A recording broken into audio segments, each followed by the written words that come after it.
Hello friends, welcome back to my channel. ഇന്ന് ഞാനൊരു പുതിയ റെസിപ്പിയുമായിട്ടാണ് നിങ്ങളുടെ അടുത്തേക്ക് വന്നിരിക്കുന്നത്. ബീഫ് കറിയുടെ അതേ ടേസ്റ്റിൽ നമുക്ക് സോയാബീൻ വെച്ച് കറി ഉണ്ടാക്കാം. അപ്പോൾ എങ്ങനെയാണെന്ന് നോക്കാം. അപ്പോൾ നമ്മളൊരു ചീനച്ചട്ടി എടുത്തിട്ടുണ്ട്. അതിലേക്ക് എണ്ണ ഒഴിച്ചു കൊടുക്കുകയാണ്. അപ്പോൾ സൺഫ്ലവർ ഓയിലോ വെളിച്ചെണ്ണയോ ഏതാണ് നിങ്ങൾക്ക് ആപ്റ്റ് എന്ന് വെച്ചാൽ അത് ഒഴിച്ചു കൊടുക്കാം. ഇനി എണ്ണ ഒന്ന് നന്നായിട്ട് ചൂടാവണം. ഞാൻ ജസ്റ്റ് ഒന്ന് ചെക്ക് ചെയ്ത് നോക്കിയാണ് ചൂടായോ എന്ന് നോക്കിയതാണ്. അതിലേക്ക് നമുക്കിനി കുറച്ച് കടുക് പൊട്ടിക്കണം. അത് നന്നായിട്ട് അവിടെ നിന്ന് പൊട്ടട്ടെ. കടുക് പൊട്ടിക്കഴിഞ്ഞിട്ട് നമ്മളിതാ സവാള ഇട്ട് കൊടുക്കുകയാണ്. സവാള വഴറ്റിയെടുക്കണം നന്നായിട്ട്. അത് ശരിക്കും അങ്ങ് മുരിഞ്ഞൊന്നും വരണ്ട, ജസ്റ്റ് ഒന്ന് വാടി വന്നാൽ മതി. ഞാനൊരു വലിയൊരു സൈസ് സവാള ഒരെണ്ണമാണ് എടുത്തിരിക്കുന്നത്. അപ്പോൾ ഇതിന്ന് നന്നായിട്ടൊന്ന് വഴറ്റിയെടുക്കുക.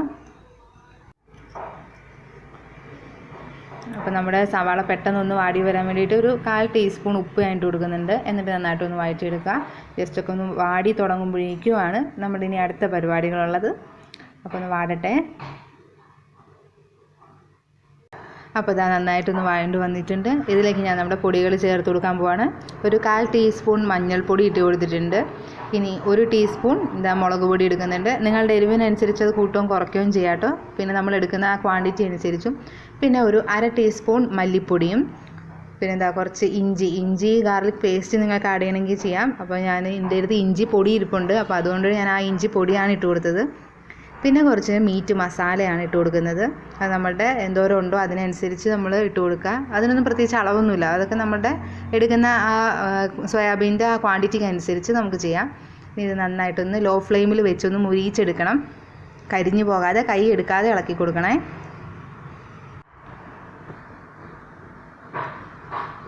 അപ്പം പൊടികളൊക്കെ നന്നായിട്ടൊന്ന് ഫ്രൈ ആയി വന്നിട്ടുണ്ട്. അതിലേക്ക് ഞാൻ സോയാബീൻ വേവിച്ച് വെച്ച കുറച്ച് സ്റ്റോക്കാണ് ഒഴിച്ചു കൊടുക്കുന്നത്. ഒരു 2-3 ടേബിൾ സ്പൂൺ ഇട്ട് കൊടുത്താൽ മതിയാകും. എന്നിട്ട് ആ മസാല ഒന്ന് ശരിക്കും ഒന്ന് കുറുകി വരണം.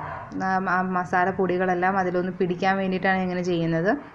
അപ്പോൾ ഞാനെന്താ ചെയ്തതെന്ന് വെച്ചാൽ കുറച്ച് ചൂടുവെള്ളത്തിലേക്ക് ഈ സോയാബീൻ ഇട്ട് വെച്ചു. കുറച്ച് നേരം തിളച്ച വെള്ളമോ ചൂടുവെള്ളം, നല്ല ചൂടായ വെള്ളത്തിലേക്ക് സോയാബീൻ ഇട്ട് കുറച്ചൊരു 10 മിനിറ്റ് വയ്ക്കുമ്പം അത് നന്നായിട്ട് വെന്ത് വീർത്ത് വരും.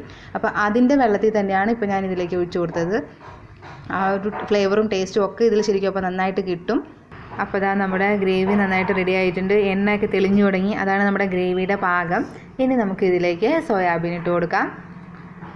ഞാൻ സോയാബീൻ പിഴിഞ്ഞൊന്നും അല്ലാതെ ഇട്ട് കൊടുക്കുന്നത്. നമ്മൾ ഫ്രൈ ചെയ്യാമല്ലോ, ഗ്രേവി ആയിട്ട് കറി വയ്ക്കുകയല്ലേ. അപ്പോൾ കുറച്ച് ആ ഒരു വെള്ളം ഉണ്ടെങ്കിലും കുഴപ്പമൊന്നുമില്ല. നമുക്ക് കറക്റ്റായിട്ട് അപ്പം ആ ചാറ് അതിന് പറ്റിയതായിട്ട് കിട്ടും.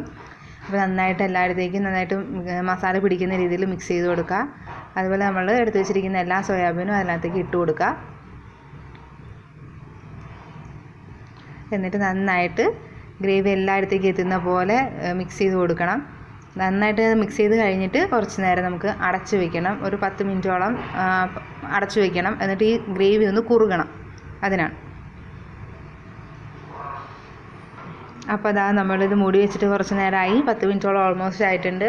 അപ്പോൾ നല്ല ആവി വരുന്നുണ്ട്, നല്ല മണമൊക്കെ വരുന്നുണ്ട്. ബീഫ് കറിയുടെ സെയിം സ്മെല്ലാണ് വരുന്നത്. അപ്പോൾ ഇതിൻ്റെ പരുവമെന്ന് പറഞ്ഞാൽ ഇതിൻ്റെ സോയാബീനും അതിൻ്റെ ഗ്രേവിയും സമാസമം നിൽക്കണം.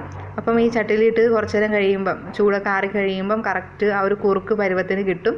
അപ്പോൾ ഇനി നമുക്കിതൊന്ന് സെർവ് ചെയ്യാം. അപ്പോൾ നമ്മുടെ സോയാബീൻ കറി റെഡി ആയിട്ടുണ്ട്. ബീഫ് ഇല്ലാന്നേ ഉള്ളൂ. ബീഫ് കറിയുടെ സെയിം സ്മെല്ലും സെയിം ടേസ്റ്റുമാണ്. അപ്പോൾ എല്ലാവരും ഇത് വീട്ടിൽ ട്രൈ ചെയ്ത് നോക്കണം. നിങ്ങൾക്ക് ഈ വീഡിയോ ഇഷ്ടമായെങ്കിൽ ലൈക്ക് ചെയ്യുക, ഷെയർ ചെയ്യുക, സബ്സ്ക്രൈബ് ചെയ്യുക. സബ്സ്ക്രൈബ് ബട്ടൻ്റെ അടുത്തുള്ള ബെല്ലൈക്കൺ കൂടി എനേബിൾ ചെയ്താൽ ഞാൻ അപ്ലോഡ് ചെയ്യുന്ന എല്ലാ വീഡിയോസും നിങ്ങളുടെ മുന്നിൽ നോട്ടിഫിക്കേഷനായി എത്തുന്നതാണ്. അപ്പോൾ ടാറ്റാ, ഇനി ഒരു വീഡിയോയുമായി കാണുന്നതുവരെ ബൈ ബൈ.